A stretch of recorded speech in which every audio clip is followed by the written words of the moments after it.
Hey everyone, today I'm coming to you with a review on the brand new Star Wars Black Series New Republic Security Droid. He's a part of the new Kenobi wave. He is number 23 in the Mandalorian Galaxy Packaging sub-theme, or whatever you want to call it. He's right next to Boba, and I actually don't know who's after him, but I think it's either Grogu, Migs, or Grief Karga, or Axwos, one of those, because I know Dark Trooper's 28. But I'm not getting out the whole image, guys. It's so long now. It's just going to get longer and longer, and I don't know what I'm going to do. I don't even know where I'm going to put it now, because once I get the snowy Mando, I'm going to have no room to put it. But that is besides the point. The point is the New Republic Security Droid. So without further ado, let's get into his review. So as I mentioned in the intro, he is of course a part of the Galaxy Packaging, and he is of course part of the Mandalorian sub-theme of the Galaxy Packaging. He is number 23, and his bio reads, New Republic Security Droid. The New Republic uses the security droids for protection, or used the security droids for protection and combat, including aboard high-security correctional transports like the one the Mandalorian boarded on, in an effort to rescue the prisoner Kin.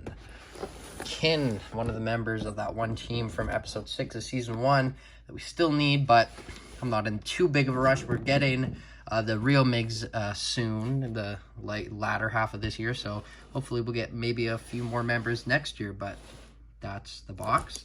Very cool image of the New Republic Security Droid. Now the figure himself is absolutely amazing. This is a figure that is just, they did a really great job on it, and obviously you can make the argument, oh wow, they put so much effort into a figure that's not, you know, in the show that much, but I don't really think it's about that. I think it's just if you have the resources and if you're willing to make a perfect version of a character that, even if it is obscure, do it, because that's kind of what Star Wars is. We have all these obscure characters, aliens and stuff that all need new sculpts, and you know what, just do it, because that's what the figure should be, and that's, I think, giving it justice. And even though this is a newer character that we don't know too much about, I think Hasbro absolutely knocked it out of the park. Now, of course, he is only included with his Rebellion kind of rifle blaster, whatever you want to call it. It's the same one that kind of came with, oh, there goes his helmet, but the New Hope Rebel Trooper. So cool to see that they're using it on the droids as well. But he is in this this kind of slightly metallic gray color. It's not, this is more metallic, the kind of insides of the joints for the figure, but the rest of the figure is kind of just in this plasticky gray, kind of shiny color. But it's weird to describe. It's kind of something you got to see in person, but it's not, it gets the point across. It works. I think in the show it was a lot shinier, but this is a action figure for $30-ish, so I don't think they're gonna go that far, even though as much as me and I'm sure a bunch of you would have liked to seen that, it doesn't bother me too much. But the sculpt of the character is spot on. You can see a bunch of buttons on the back, looks like some programming stuff. Back of the head has this weird kind of button. You can see his Rebellion signet on his chest right here. I am calling him a he because I don't know why. I thought maybe he is a he. He could be a she too. All the droids in the Rebellion could be she's, but I guess sadly I'm just gonna call him he for now. Sorry guys. But yeah, there you can see the bottom half of the figure. Now it is an entirely new sculpt, so there is no reuse from, you know, K2SO, which I'm sure some of you were expecting because they are similar in design. But you got, I believe, I don't know who said this or if it's confirmed, but there is that Hk87 Droid coming out, I believe, end of this year or early January, February of next year. But it's the Hk87 from the Mandalorian, the Ahsoka episode, but I don't think it's reusing anything from this. I looked at the two figures and they look very different, which honestly is crazy to me, that if it is both completely separate and unique sculpts, it's so crazy to me that they made these two droids from the show that were barely in it for that long, and they just put so much effort into them, which honestly I like. I know a lot of you are going to be like, why putting so much effort into these Mandalorian figures when there's so many prequel clones and Jedis that we could get? We'll get them eventually, but you know, Mandalorian is hot right now, so I think it's good that they're putting these out. But his hands are very cool. And something I like about these droid figures, and that I also like about like the Dark Trooper coming out, is this is how they're gonna actually look and pose in real life. Like the joints that where they move at, like right here, that's how the actual robot likely moves. Same thing with the arms here, that's how it likely moves. So, you know, kind of gives it a more realistic approach to this kind of 6-inch figure, whereas if you look at like a human figure, you're not going to get these two pins on the side of an actual figure, but the pin is actually molded in the spot where it kind of is supposed to be. But other than that, I think the rest of the figure, the stuff that I have to say just about it is more in the articulation segment, because there's a lot of that to go over. But overall, I just really like all the aspects of this figure. They did a really good job, very detailed, and I just personally don't have any complaints with it. They did the character. It's supposed to be the new Republic Security Droid, and in my opinion, they did it really well. So I think that's all I really have to say right now. So let's get on to his articulation segment. So the articulation on the new Republic Security Droid is very, very good. Oh, there goes the head. Oh, no. So you can see, I guess now, you can see what the peg looks like, very small. But the head goes up that much without knocking it down. Goes down that much, side, full 360. The neck joint also goes full 360, but that's the kind of movement you get at the neck. So very good, nothing to complain about. I can't imagine any of you would not like that articulation.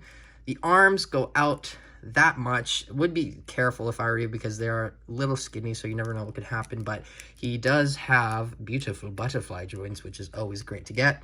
The arms do go full 360, and that also includes the shoulder pad, because I believe it's easier to move full 360 on this figure because it kind of actually slots in to a little I guess indent on the top of the arm, whereas if you look at a clone figure, it's kind of rested on top. Not that I would have a clone on me right now, obviously. Or, I mean, like a Bad Batch figure here. Actually, I do have Hunter. You can see that this is separate and is on top, so that's how you would move it. And this one is kind of inside the joint, so it actually is a lot easier to move full 360 and not worry about it breaking or anything. But continuing the articulation, the elbows go full 360. They also, I mean, they rotate full 360. They go in literally exactly 90. That is probably the most 90 joint I've ever seen, and they also, I guess, go down that much. But at the top, the hand rotates full 360, and it's on a horizontal hinge, so it goes up, down, and full 360. It's kind of a weird joint that you'll have to get used to, but up, down, full 360. Same thing on this side, it's up, down, full 360, so you can't really move this and get a trigger kind of position, which kind of sucks, but I'm assuming that's how the actual droid works. The ab crunch goes down that much, back that much, side, full 360, and as always, I love doing this with the new Black Series figures, or any Black Series figure, just showing the main embodiment of the articulation right there, but very good. The legs kick forward that much, which is absolutely insane and amazing. They go back that much. They go to the sides, not that much. There is a little bit of like some shifting here at the leg, which is not something you see that much, but this is a very unique design for a character, so I guess it makes sense. There is rotation at the knee. It also goes in about 90 exactly. Rotates, like I said, and then the ankles go up that much. Wow, down that much. And this interesting ankle rocker pivot. But that is the articulation for the new Republic Security Droid. And another thing I wanted to point out is I really like what they did with the insides of the joint. They put like this translucent plastic, so it looks like there's nothing in there, but there actually is stuff in there. That's what they kind of did with the K2SO, but I think it looks a little bit better on this guy. Not that it didn't look good on him, but let's get on to my comparisons, and I have a lot of them, so let's get into that. So here we have some other droid-related characters from The Mandalorian. Here we have Q90 and IG-11. This figure needs an update desperately, but you know, you can see that they are all very different in their own ways, but also similar in other ways. But, you know, they're all very cool figures. I especially like this guy because it has a similar aspect to the design and the, I guess, the sculpt of the figure, because it's an entirely new sculpt for this super obscure character that was only in the episode for a little bit, just like this guy. And you know what's even funnier is they were in the same exact episode. But I guess that's a little fun fact. Here you have K2SO, which is a very tall compared to the new Republic Security Droid. Here we have a Rebel Trooper, which I'm assuming that these two fight and work together sometimes every now and then. Here we have, I was going to say one Jack, but I don't have that figure yet because I don't want to, A, spend $40 on a repaint, and B, can't find it yet. But this is for Lom. That would have been really embarrassing if I forgot there. Here we also, which I don't know why he has Boba's gun, but he does.